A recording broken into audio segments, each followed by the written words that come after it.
Hi, it's me, Ingrid IFP, and I'm outside, and there's a woodpecker just waiting to make some noise.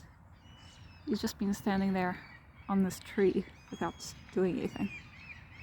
And there are all the seagulls that you can maybe hear, and I hate seagulls.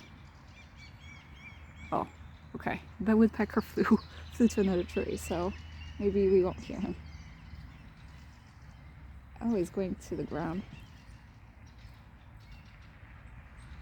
Huh. Okay, well, I have been hating the sound of cars and everything because I've been depressed these past few days. I put a video up, which I then took back down.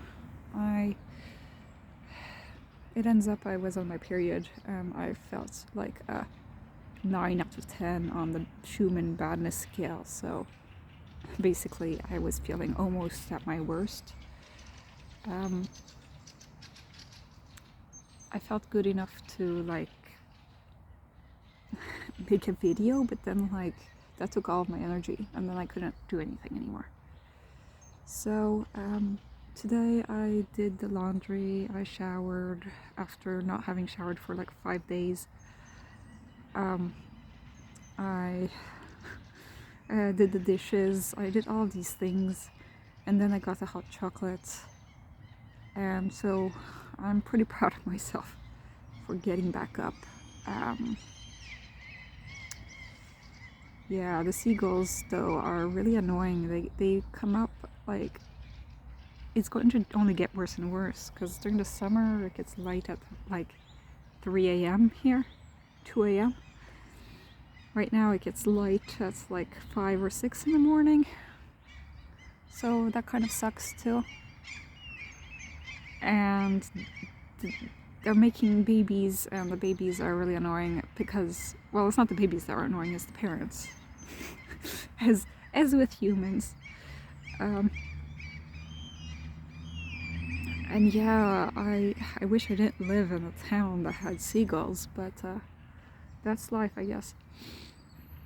Anyway, I was having a hard time with a lot of different things because I started getting worried about what if I don't get an autism diagnosis and they just tell me that, well, I'm just weird. that could very possibly happen. And so in that case I'll have to like accommodate myself for my INFP-ness, I guess. Which there's no manual for. But at the same time there isn't much of a guide for how to deal with high functioning autism either. So I don't think they will make much of a difference except for emotionally, like what's going on. Also, I've been worried about my trip to Japan. There are a lot of...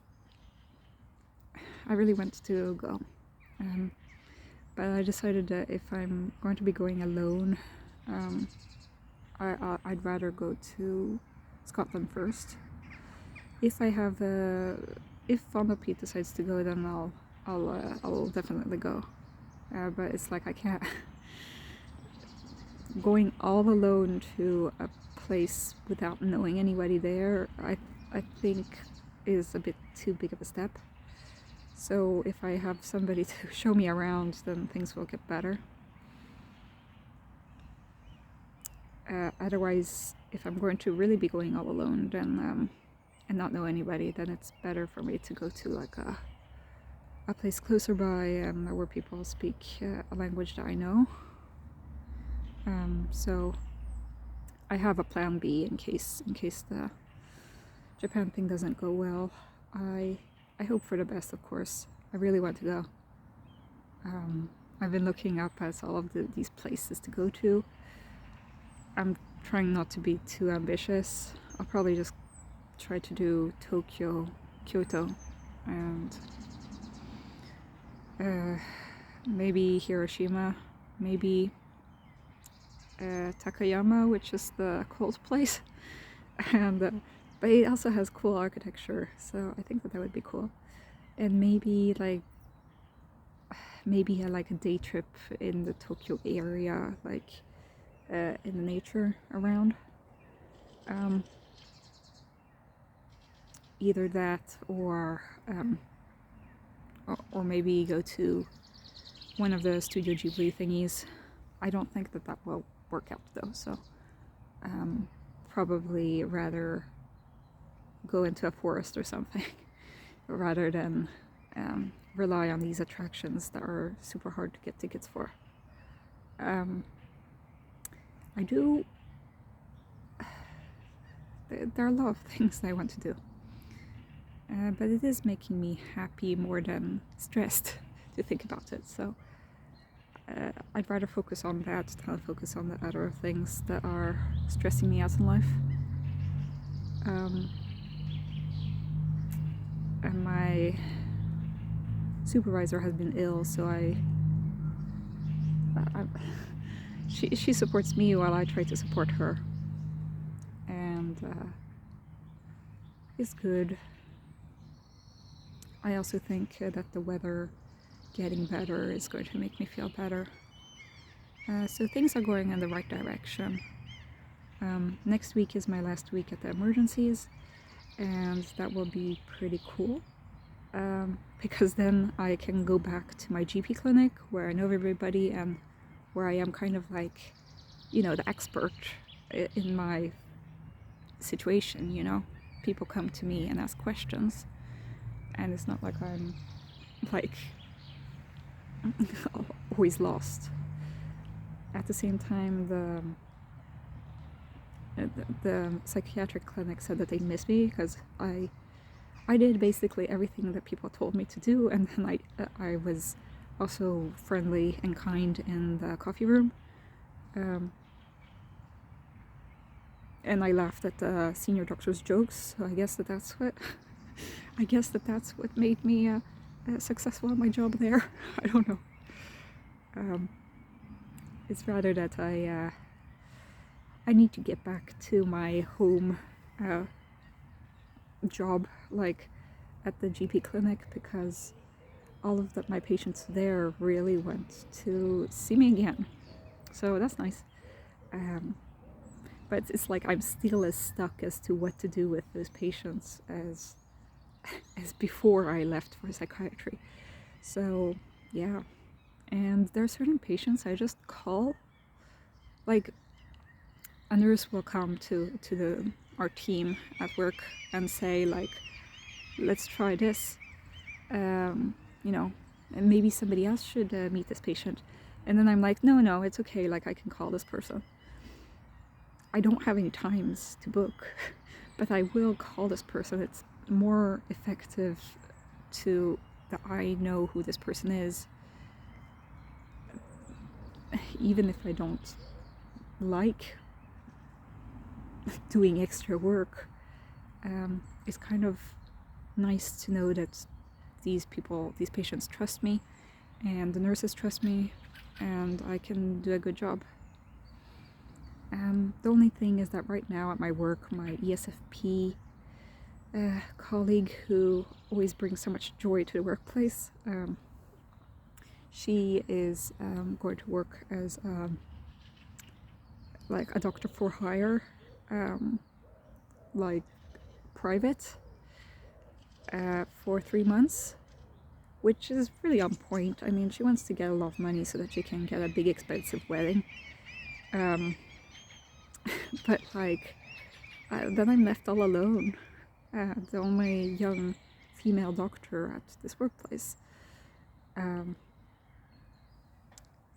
the other two female doctors, they are doing their internal medicine at the hospital. So they're also away. So it is pretty lonely, like being around only men, and then my supervisor pretty much, and the nurses, and the secretaries, who are also female. The nurses are female. So that's nice, I guess, that there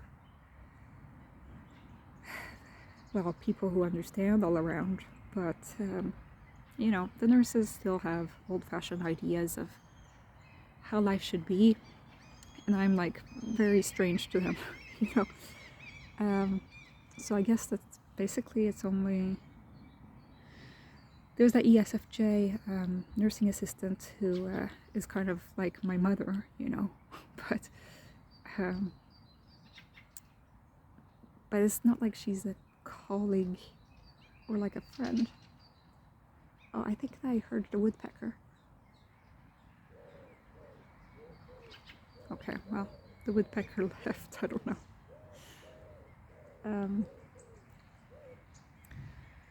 I don't know where the woodpecker went, to be honest. There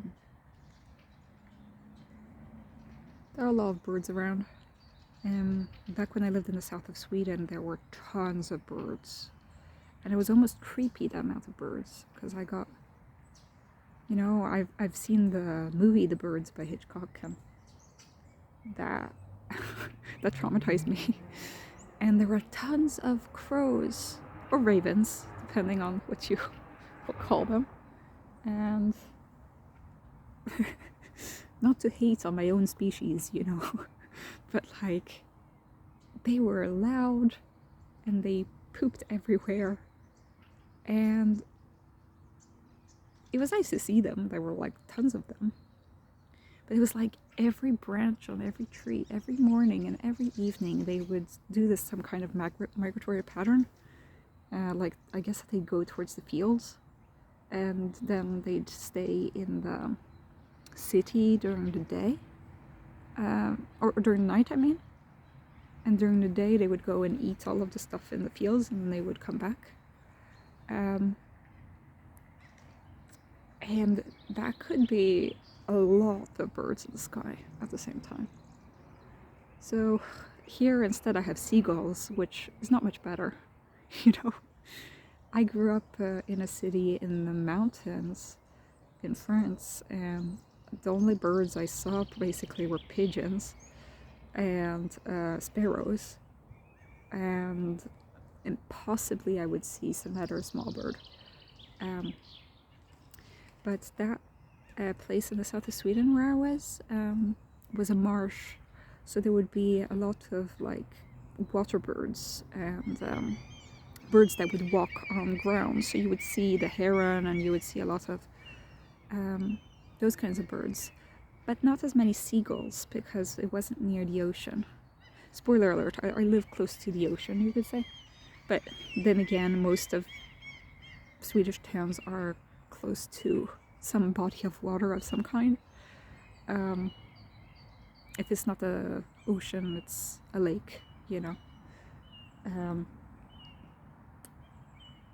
Or, you know, there are a lot of birds in Sweden because, well, there aren't that many other animals that can deal with the weather, and a lot of these birds are migratory, so they'll not be here during the winter. So now they come back. I saw the waxwings, I think that they're called. I saw them sitting on a tree one day. I guess that they're migratory birds as well. It's kind of nice to see the passing of the seasons. Maybe spring at some point will come.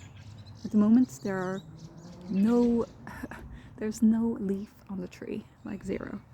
And also, there are these little buds that are very fuzzy. I think that they're like willow buds. And I like touching them when I pass by. Like, boop. That's pretty fun to do. I think that things are going pretty well in the end. It's just that sometimes I get into these modes where I get so depressed and such a shutdown, and I don't know what's happening, and I can't talk to anybody, and I can't do anything, because any kind of thought is just... I can't think, you know? And I guess it was just PMS in this case, but it was a pretty long PMS. You know, basically half my cycle. 2 weeks out of 4 were spent being depressed. which sucks, you know. It sucks being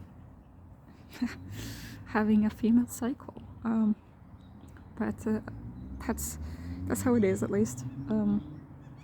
I'm feeling much more positive today, and I'm trying to like do all the Easter stuff, eat chocolate eggs and normal eggs, and go outside finally, because just a few days ago it was snowing, so I can finally like sit outside for a little bit. Sorry. Okay, sorry, I really hate motorcycles. So when I'm in like a depressed state, I get like really sensitive to all sorts of noises, and motorcycles sets my teeth on edge. And there he's coming back around, like he has nothing else to do but to go around and around with his loud motorcycle. Okay, well, it took him a few minutes, but now he finally decided to go further away, I guess. Unless he's back, I don't know. So I'm trying to like reset my brain, take a mental health care day, and I'll be going to Stockholm to see my ISFJ friend, and just relax there before my final week at psychiatry, and then we will see. Okay, well, have a great day, everybody. Bye.